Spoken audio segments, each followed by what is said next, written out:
Thank you. End of Big Ten Media Day. Everybody ready to get out of here and get home? Guess not. Yep. It's great to be up here today on 2 feet and still be on the roster, year 44, and really looking forward to the season, anxious to get to camp. First of all, I'd like to thank Tony Petitti for his tremendous leadership in the Big Ten. He is a great leader navigating this conference through some difficult times and continuing to grow and build the brand. I'd like to also thank Pam Whitten and Scott Dolson, our president and athletic director, who have been behind us lock, stock, and barrel, committed 100%. You know, I formed a relationship with President Whitten and Scott in about 48 hours and had to make a decision on whether to take this job, but had such a strong feeling about both of them. We decided to make the move, and as everybody knows, nothing great happens without commitment from the top. So I'd also like to thank our fans who have grown and multiplied and turned out in record numbers for the college football playoff. We probably had 75% of the people out there for the Rose Bowl, about 95% for the Peach Bowl. And for the national championship on the opponent's home field, we probably had about 60% there. So we probably can't expand the stadium soon enough, but those kind of things take time. Thought we took some necessary steps forward last season in year 2. We beat 6 top 10 teams, beat the number 1 ranked team, number 2, number 3, number 8, and number 9. 6 top 10 wins. I think the Oregon game on the road was the first against a top 5 team on the road ever. We also had 5 fourth quarter wins, 4 on the road. When you look at Iowa, Oregon, Penn State, Ohio State, and I don't know, maybe Miami was the other one. But it's a great conference. Got a lot of respect for the head coaches and the programs in this conference. There's great coaches top to bottom, and a lot of programs getting better. So I'm anxious to get to camp. We had a good spring, but when you play 16 games, you come out of a season like that, you have some postseason surgeries, you got some new portal guys that show up that had work done at their prior institution. So I'm really anxious to get the team together for the first time and develop them. I think we have a lot of nice pieces. I think we excel at development and creating the intangibles once we get closer to the season. As a staff, it's extremely beneficial. The staff continuity that I have had, that President Whitten and Scott Dolson make possible. All right, we're on the same page. They know the blueprint, the process, the plan, okay? And what it really does, to be honest with you, and we're always still trying to get better, we're trying to improve the way we do things, is those downtimes can really be downtimes for the coaches, which they like their quality of life with me, as I think the players do too, with the way we practice, okay? All I can say is, like going into this season, I know I'm going to get asked some questions. We're very process-driven. Our focus is on the things you have to do in the here and now to improve as much as possible. To improve as much as possible today. Those types of things. We don't talk about product, results. We don't talk about championships, playoffs, national championships, those sorts of things, okay? I'm a firm believer in our blueprint. Our Monday morning meeting will be very similar to what it was 8 years ago. It'll be about an hour long. There's certain things we'll do in there. There's certain things I'll say in the team meeting Tuesday night that I said 8 years ago. It's not word for word, but it's pretty damn close, okay? And the way we practice, pretty similar to what we did 8 years ago. So we have a way of doing things. We got guys that have been together, and all we do is win. And we have a good culture downstairs. I'm going to get asked about the JMU guys. All the guys that have been with us for 2 years that were at Indiana my first year, they're the JMU guys. Okay, we've had a lot of nice pieces in the portal. I think we got a chance to develop. But, you know, the season is not a sprint. It's a marathon. A marathon. And you got to be able to handle success, failure, stay relatively healthy, even though when you look at it last year, we lost our 2 defensive ends, right? Wyatt was playing great football, so was Daly, and we had guys step up, step in, and still be successful. So I'm really excited. I've been on vacation long enough. You know, I'm tired of being bossed around by my wife. I'm ready to boss somebody else around and develop a football team. And it's all about development. Okay, player development, team development, positional development, and developing the intangibles, the mindset, and the identity of your football team. Questions? Coach, on your right side here, second row. Hey, Coach. Dan Worthington from the Triple Option with Urban Meyer, Rob Stone, and Mark Ingram. We talked in Miami at the media days, and I brought up what drink you had after winning the Cotton Bowl, and you mentioned Hoosier beer. All right, so shifting to now, there's a lot of talk about sponsorship patches. So I wanted to pitch to you, since you don't have a ton of time. I want to get your thoughts on this patch for Indiana football, which is a Google logo and the word me. Is it going to make us better? But it might get you more, interested. It might get you more money. Thanks, Coach. Thank you. Coach, third row on your left side here. Curt, Colin Wilson with the Action Network here. What is one similarity between Josh Hoover and Fernando Mendoza, and what's one difference between Josh Hoover and Fernando Mendoza? They both played quarterback. They were both starting quarterbacks where they came from. Josh Hoover's won a lot of football games, thrown for a lot of yards, a lot of touchdown passes.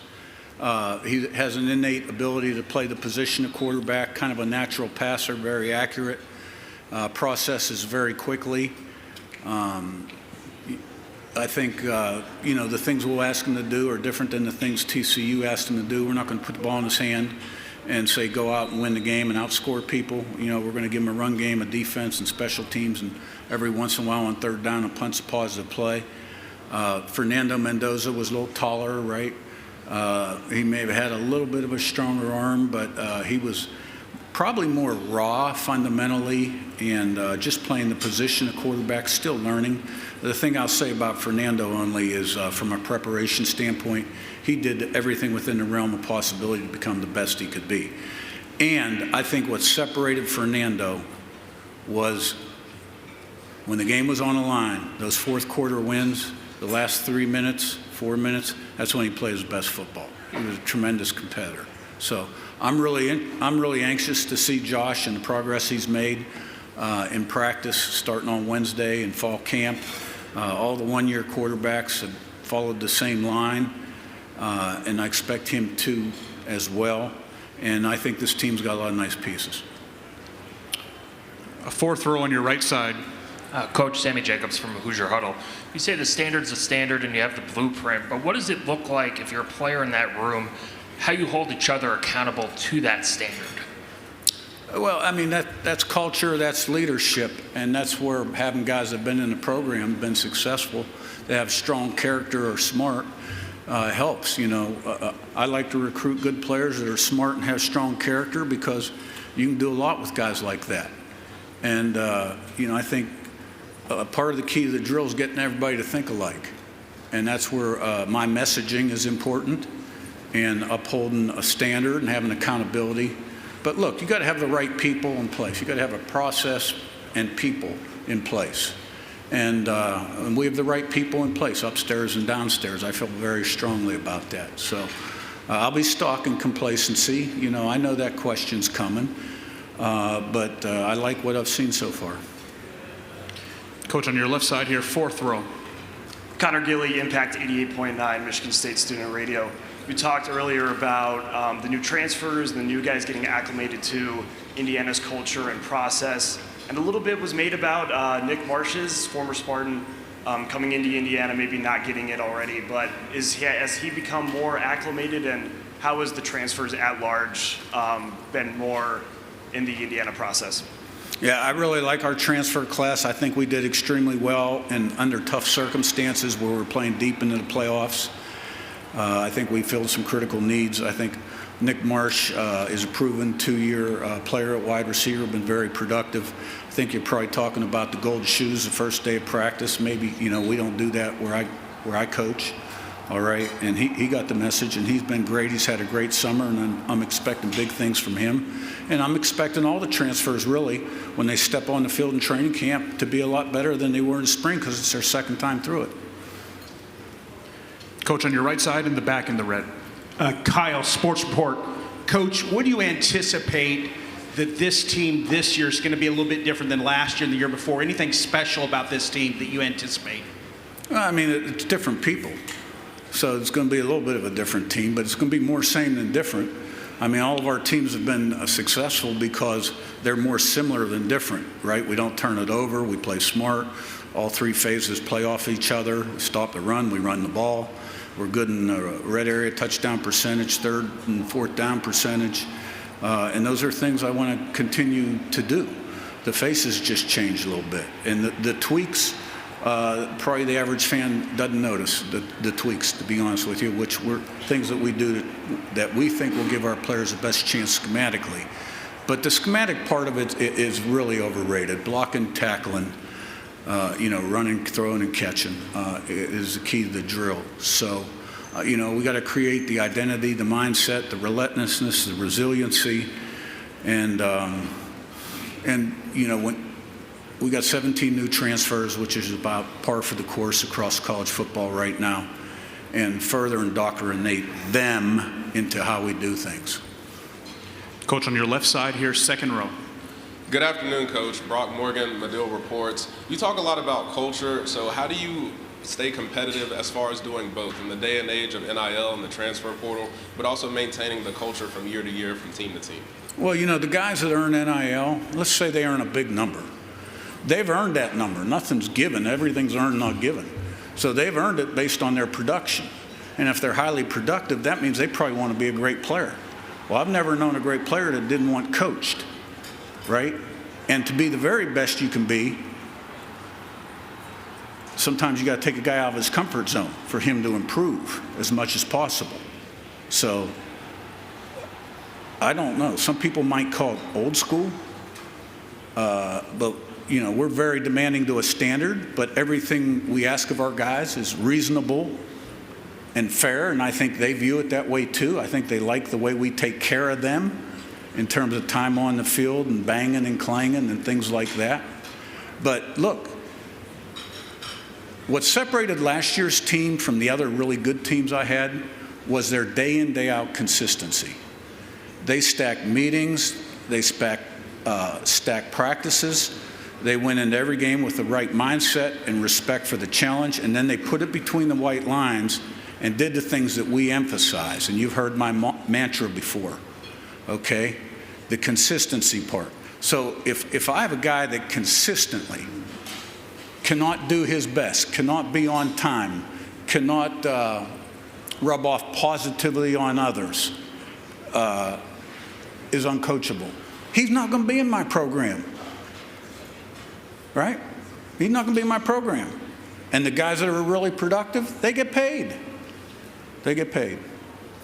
And so we've tried to adjust, improvise, and navigate those kind of unpredictable waters for the last few years, and I think we've done okay. Coach, final question on your right side in the back. Coach, Nick Shepkowski from OnSI. You mentioned the grind in your opening statement. Iowa, Penn State, they'll kind of speak for themselves. The Oregon game last year, regular season game last year, speaks for themselves. Do you look at that grind? You've done it now twice, getting to the postseason. Is that grind of the Big Ten season a net positive by the time late December, January comes around, or a net negative for where the team is at? No, I think that's a loaded question. I think your job as a head coach and the assistants is to equip your roster, make it as strong as possible with adequate depth at every position throughout the team. When you play that many games, you're going to get some guys dinged and injured. Things happen. Next man up mentality. The Big Ten is the best league in football, and a lot of really good football teams. It's hard to win on the road. Very physical football teams, very well coached. It definitely prepares you for the playoffs. There's no doubt about it. The numbers speak for themselves. I mean, we don't run a hype machine up here in the Midwest. We believe everything's earned, not given.